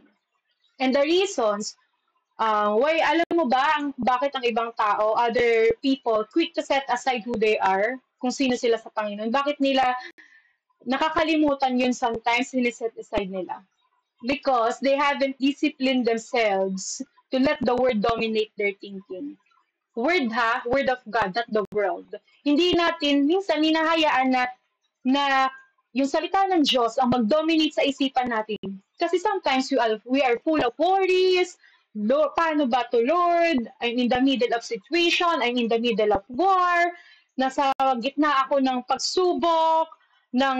I'm seeking for healing. I'm in the middle of pain. I'm in the middle of sickness. I'm in the middle of looking for work. I'm in the middle of wherever you are. I'm in the middle of, gagraduate ba ako, Lord? May mga ganon. What's my future be like? Yung fear and doubt are dominating you. Pero, always remind you that God has something for you. Jeremiah 29:11. Kaya the important of reading the Bible is that nare-remind ka kung sino ka sa mata ng Panginoon at kung sino ang Diyos sa buhay mo. Kung sino siya at kung ano yung kaya niyang gawin sa'yo. At tandaan natin, Diyos ang nagbibigay ng karunungan. Katulad ng ginawa ng Diyos sa buhay ni Daniel. Si Daniel, may isip niya ba yun nakausapin yung man in charge para hindi sila makakain ng mga meat, diba bawal sa kanila? Pero nagkaroon siya ng ganung thinking. It's not because of him, it's because of God. God gave that thinking, God gave that idea to Daniel. Naintindihan? So lahat tayo ginagabayan ng Panginoon. Lahat tayo binibigyan ng karunungan ng Panginoon. Binibigyan tayo ng mga dapat gawin ng Panginoon. Tinuturuan tayo ng Panginoon. All we need to do para marinig natin ng Panginoon, para mapanghawakan kung sino tayo, to hold our identities, to have an excellent spirit, is just to hold on to the word, salita ng Panginoon, to dominate that in our lives. Kasi sometimes we let the fear of rejection, yung mga consequences na nararanasan natin dahil nagkamali tayo, sometimes hinahayaan natin na makonvict tayo, pero sabi, we are forgiven, we are already forgiven. So sometimes, kasi people, hindi nila nakikita na ang Diyos ang source ng lahat. They don't see God as their source. So you need to find your identity in Christ and say, God, let's say this, God, it doesn't matter what anybody else does. I believe what your word says, you are my source. So always remember this. God, it doesn't matter what anybody else does or say about me. I believe what your word says, and you are my source. Okay, can we say this? Lahat tayo, out loud, can we unmute ourselves? Pwede bang wag muna tayo mag-mute? Sabay-sabay natin tong sabihin. Okay, in 3, 2, okay, bibilang ako ng 3. In 3, 2, 1, go. God doesn't matter what anybody else. I believe what your word says. You are my source. Amen. Okay, make yourselves. Thank you. Good job. Oh, may na-delay. Okay. God, it doesn't matter what anybody. So, tandaan natin, It doesn't matter, ha? Kung ano man ang makita nyo sa ibang tao na minsan kakapisuran or kung ano man yung sasabihin nila sa'yo, it doesn't matter. I believe, maniwala tayo sa salita ng Diyos. Maniwala tayo na siya ang source ng lahat. Amen ba? Amen. Okay. So fix your eyes unto Jesus. Guys, fix your eyes unto Jesus. Dahil tayong lahat, kahit na Kristiyano na tayong lahat, okay, let's focus ngayon sa worship team. Let's focus on sa atin. Oh, hello guys. New Gen, hello. Can you mute? Okay. So let's fix your eyes unto Jesus. Let's fix on our eyes. Kasi if we don't fix our eyes, napakadaming distractions. Guys, kasi we are still living in this world. At lahat ng nakikita natin dito is hindi perfecto. So, tayo kahit na mga Kristiyano na tayo, tandaan nyo guys, kahit na Kristiyano na tayo, sometimes, we will still look left and right. Pero, we have to always remind ourselves, kung minsan napapating ka doon, and doon, let your face, let your self be reminded, I have to fix my eyes to Jesus, para ma-remind ako sa identity kung sino ako sa Panginoon, para hindi ako matisod. Kasi lahat ay pwedeng katisuran. Lahat. Kasi we are all not perfect. But if we fix our eyes unto Jesus and focus on serving the Lord, if yun yung puso natin, hindi tayo magkakamali. We won't be fail. We will lead into success, into excellence. Okay? So, tandaan natin na mag-focus lang tayo sa Panginoon. Just fix your eyes unto Jesus. Okay, so hold on to your identity. Fix your eyes unto Jesus. Okay, so we're done for today. Tapos na yung lesson. So, nasa susunod na lang yung second, third, and fourth. So today, baka, ano yung highlight ng lesson natin today, guys? Kung meron kayong what's the highlight of our lesson today?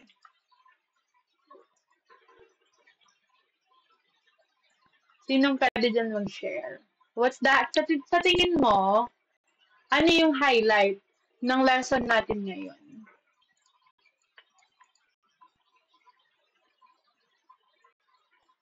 Look straight into Jesus. Okay, very good.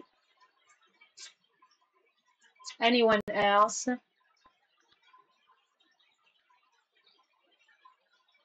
Obedience, okay. Sino pa?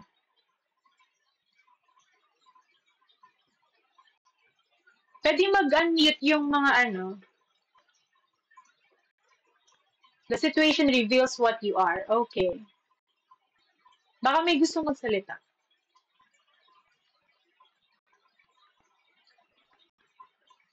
It's not about us. It's all about God. Hold on to what God said about you. Amen. Who else?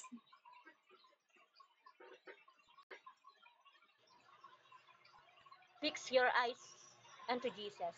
Amen. Thank you, Luniel. Who else? True loyalty. Respect authority but prioritize God's command. Amen. Thank you, Ate Jeda.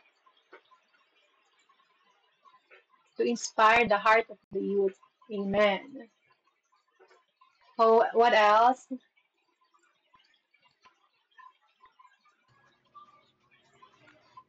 All right.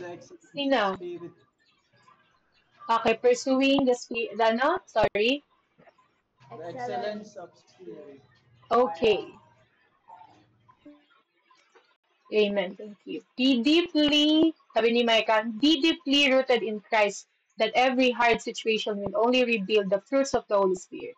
Amen. Ivan, circumstances don't change who you are, they reveal who you are. Amen. Anyone else? Alright. Just type kung ano yung gusto nyo sabihin, pero ngayon tapos na yung lesson natin for today. And basta lagi nilang tandaan na just fix your eyes onto Jesus talaga. Dahil alam nyo, ang lahat, kapag titingin talaga tayo sa tao, matitisod talaga tayo. Matitisod talaga tayo, baka hindi na tayo magpatuloy. Tandaan natin, habang naglilingkod tayo sa Panginoon, kung para ba natin ito ginagawa. We don't do this, we don't serve the Lord to please the people, but to please God. And kapag may ginagawa tayo sa Panginoon, gawin natin ito ng mabuti, ng may buong, pagtatapat, buong pagtitiwala sa Panginoon. Amen. Okay, so ngayon, meron akong assignment ba for the next 3 days. Actually, I'm not sure for the next 3 days or maybe kasi di naman agad mag-meet. Pero, yan. So, para lang may assignment kayo. Write one answer each day in your journal or notes. So, who does God say I am? List at least 5 identity truths from Scripture na nakaka-relate sa inyo, ha? And day 2, or kung kailan yun gagawin. Basta next time, or depende na yun kay MJ.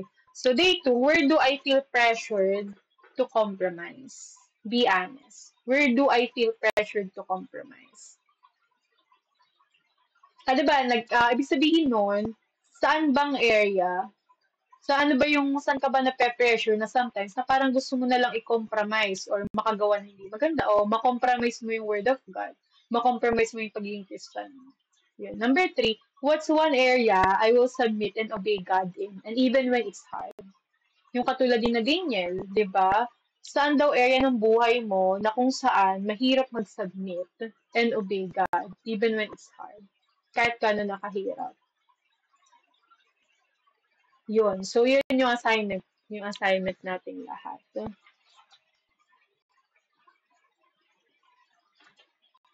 Ayun, guys. So, thank you very much to all of you na I'm very happy and grateful na nagkakausap pa rin tayo kahit na malayo. Kahit na malayo tayong lahat. So, ibinibigay ko na ulit yung mic kay MJ. Thank you so much. Duplicate mo na ba? Yes, Ayan. So, amen. So, tunay nga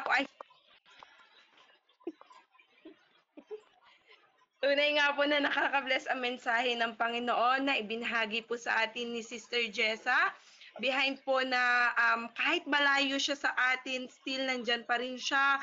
Nararamdaman natin yung presensya niya, na grabe kumikilos talaga ang Lord sa buhay ni Ate Jessa. So we thank you, Ate Jessa, for your time and effort.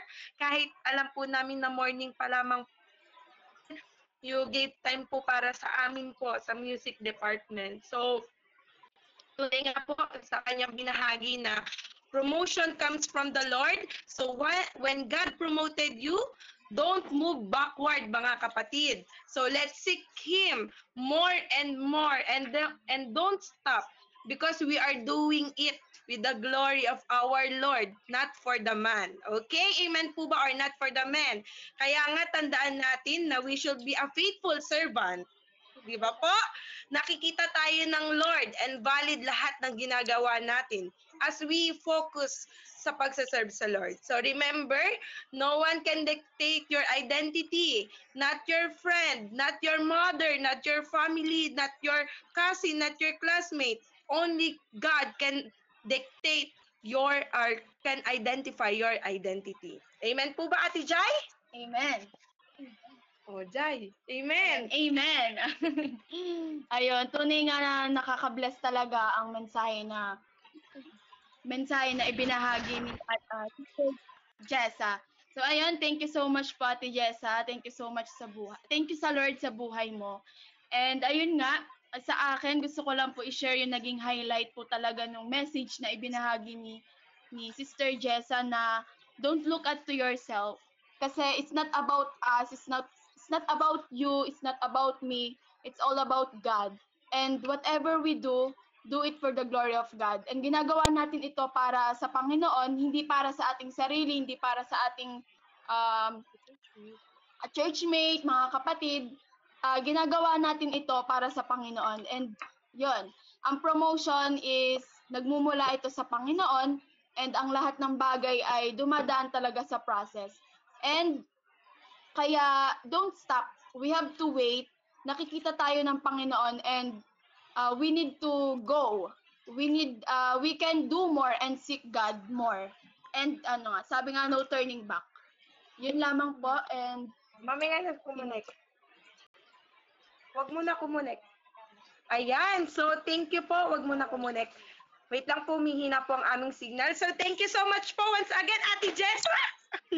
So, we are so blessed po to have you sa aming mga buhay, and we miss you so much po talaga. So, now let's move na po sa ating question and answer. So, if you have question, clarification, you can raise your hand. You can share with us po. Q&A na po tayo. Q&A. turn on nyo lang po yung microphone. Meron po ba tayong question? May mga katanungan po ba tayo? May part po ba na hindi maliwanag? Na hindi naintindihan, pero alam ko po na ang bawat isa ay naintindihan ng mensahe ng Panginoon. Sige po. Meron po ba dyan? Sa parteng kanan, sa parteng baba, kaliwa, taas? Meron po ba? Kuya Ivan, meron po ba? Huwag muna kumunik, mahina signal. May gustong Okay, magtanong. so, sige po. PNM sa akin. Sabi Okay po. dito, how can we ensure that our worship is truly leading people into God's presence rather than just a performing music? Wait lang, Ate Jessa? Ako pala sasagot. Charot. Opo. Ulit nga daw, ulit. Sir, I heard. Just want to unheard. Can you type it? MJ, can you paste it? Can you paste it sa comment? Mag-end na po yung call natin with 15 minutes. 15 minutes. That's okay. Opo. Sige po. How can we, para makita din ng iba, how can we ensure that our worship is truly leading people into God's presence rather than just performing music? How can we ensure? So, paano ba natin masusure yan? Alam nyo guys, bago pa kayo dumating ang Sunday, dapat tayo lang ang makakasigurado dito sa sarili natin, guys. We have to prepare ourselves in spirit. We have to make sure that before we go to the church or go to the worship sa Sunday, we have already been sanctified. Tandaan, sanctified talaga. We have to repent kung ano yung mga natin sa puso natin. Kasi if not, sometimes kung ano yung mga nasa heart natin, mabablock yun eh. Mabablock kung ano man yung pagpapala na manggagaling sa Panginoon, yung presensya niya. Sometimes it won't really overflow if there's something on your heart. So, we have to make sure na before tayo mag-lead ng tao talaga, kahit saan mang leading yan, kahit worship team man yan, or preaching the word of God, or kahit anumang uri ng paglilingkod sa Panginoon, we have to make sure that our heart is aligned in Christ. Kasi alam nyo guys, na kahit anumang ministry mo, kasi nag-focus sa worship team, kahit sa worship yan, kapag if you are really, yung heart mo naka-inline sa puso ng Diyos at sa mata niya, hindi ka magkakamali. Talagang people will be blessed. Hindi lang ikaw, but lahat ng tao will be blessed. We are, rather than just performing music, hindi lang dahil na you are singing the song. Kasi alam nyo guys, ang difference ng performing, you are performing. Ibig sabihin, talagang ginagalingan mo. Pagkagaling-galingan mo talaga kasi people are there to be amazed by you. To be amazed by you. Sa'yo. Kasi you are performing. Yun na bang ginagawa ng mga performer? Para ma-entertain ang mga tao, para masiyahan sila, 'di ba? Pero hindi yun yung goal ng worship team. Ang goal natin is to lead them into worship. So, to ensure that you will lead them into worship, You have to make sure that you are filled by the Holy Spirit. You have to make sure na you are already full. So once you lead the people in the worship, you will overflow. You will overflow. And since you are overflowing, since God is overflowing in you and His Spirit and His presence in you, it will lead and it will overflow to the congregation itself. I'll tell you guys, yun talaga yung pinakang secret nun. Pinakang secret nun na talagang when you let God lead and not you. Yun yung kumbaga, yun yung for me, yun yung ano ko. Every time, ako di naman ako nag-lead ng worship, pero hindi naman ako worship leader. Actually, sometimes, nagkakaroon ako ng chance na mag-lead ng worship pag nagpapa-altar call. And that's worship leading. And, or kaya pag nagpipreach or nag-share ng word, it's still, am I performing? No, it's not performing. It's leading the people to Christ. So, dapat ganun. Yung baga, yung may i-ensure mo muna yung ano mo, yung sarili mo, yung puso mo talaga kay Christ. Yun yung answer ko. Anyone? Okay. Okay, thank you po Ate Jessa. Amen po. Okay, next po, mayroon pa po bang katanungan? Mama naman, bang mo naman. Hindi pa. Sorry po. Okay, sino pa po? Meron pa po bang katanungan dyan? Meron pa po? Bago po tayo mag-closing prayer. Other question? Clarification? Sige nga po, pwede po bang patay po ng amen sa ating chat box kung wala na pong katanungan? Amen. Sige nga po, patay po ng amen. Amen. Sige nga po, tingnan po natin. Okay, tatlo pa lang. 4, 5, 6, 7.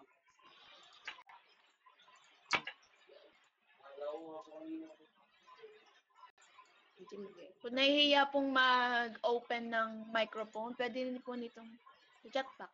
Yeah, sa chat box po, kung may katanungan pa po kayo.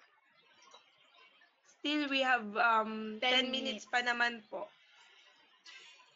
Before, and anong normal? Ayan, sige po.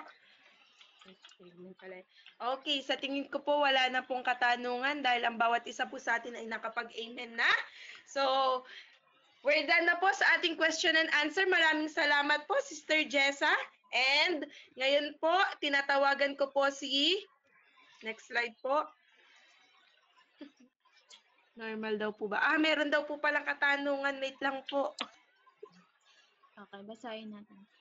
Ate Jessa, may katanungan po. Normal daw po ba sa ministry ang magkasamaan ng loob? Paano nyo daw po ito ina-address? Oh yeah, that's very normal. Kasi, like what I mentioned earlier, we are all human. We are all... Being a human is not an excuse.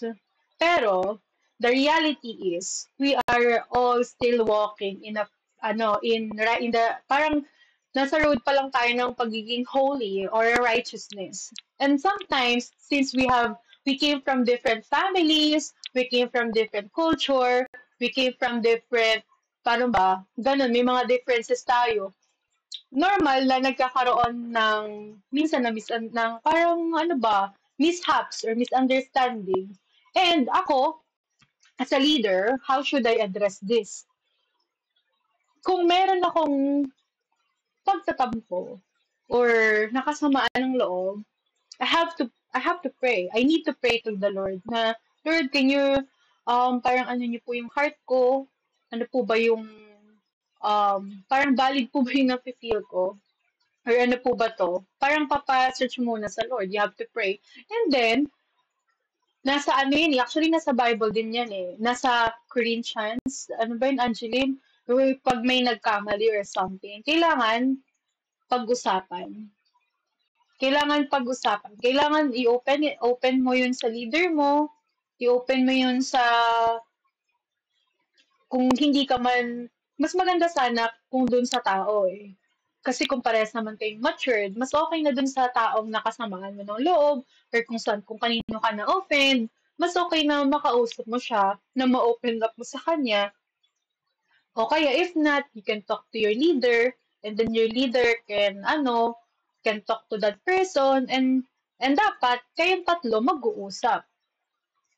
Yan. Tama yan si Sister Ajo. Open rebuke is better than a secret love. Kahit lahat yun nasa Bible eh. Alam mo lahat ng guidance na kailangan natin nasa Word of God lang.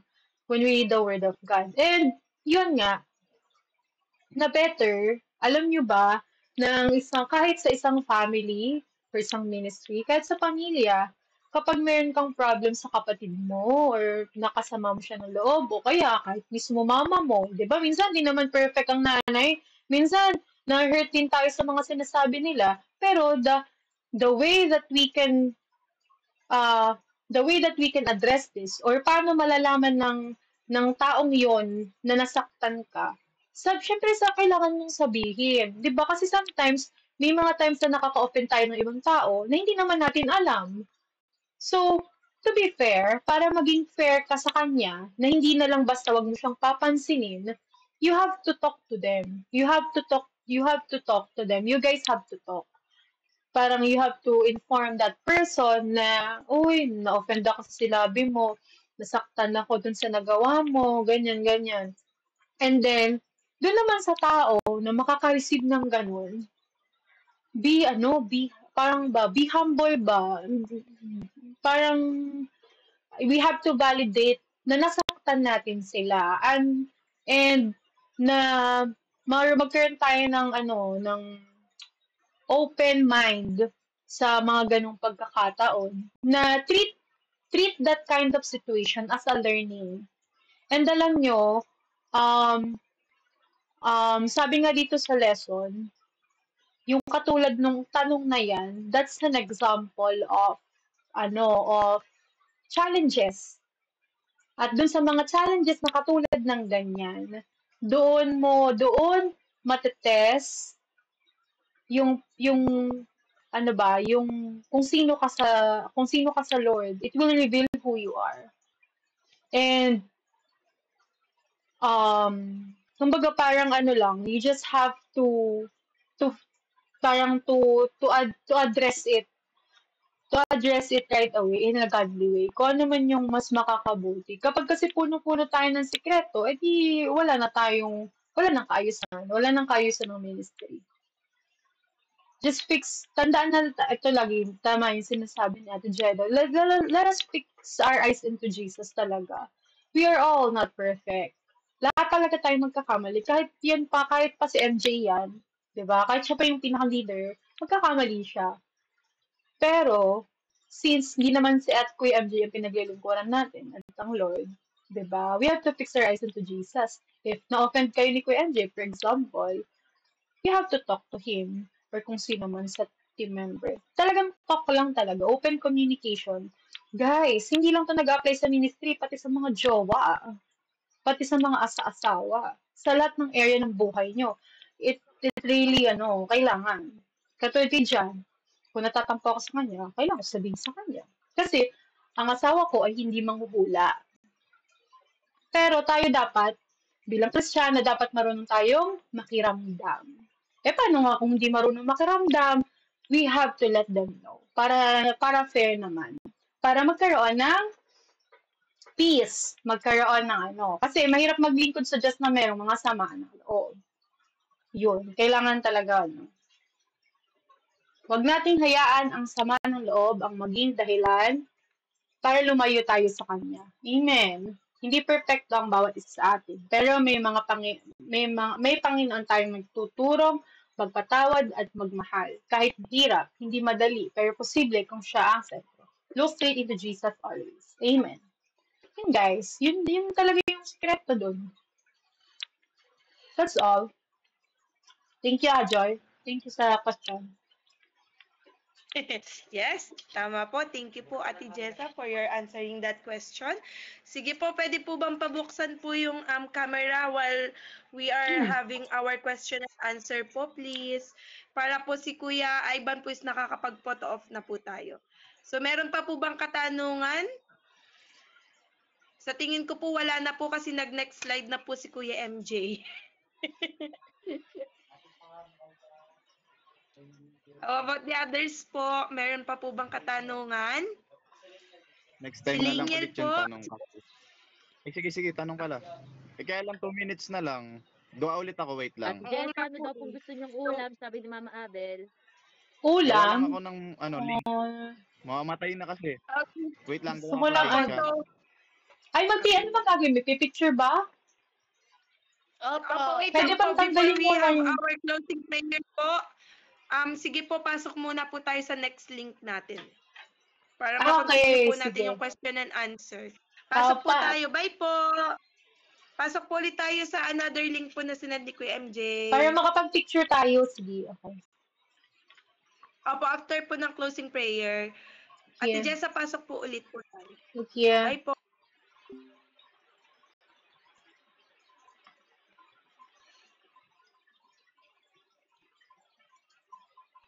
No.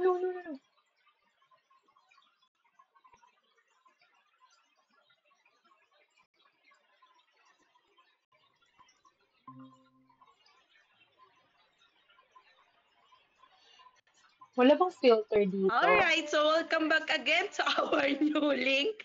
Ayan, sige po. Let's take a picture. Ay, nagpe-pray pala muna. Wait po natin ng Kuya MJ. Meron pa po ba? Si Leniel daw may tanong. Okay, so si Leniel po meron... Shh, Mama. Narinig pa po. Hindi pa po. Sige po. Si Leniel daw po may katanungan. Leniel, what is your question, Leniel? Ayan, Leniel. Wala po. Sabi ni Kuya MJ. Wala. Sabi yung nag-raise ng pala ko meron. Baka napindot lang. Wala. Siguro na-click lang. Okay po, wala na po ba? Kuya MJ, papunta tayo sa may presentation natin. Pa-present po tayo. Wait lang, nag-accept pa ako. Okay po. So, if none po, wala na pong hahabol. We will have our closing prayer na po. Let's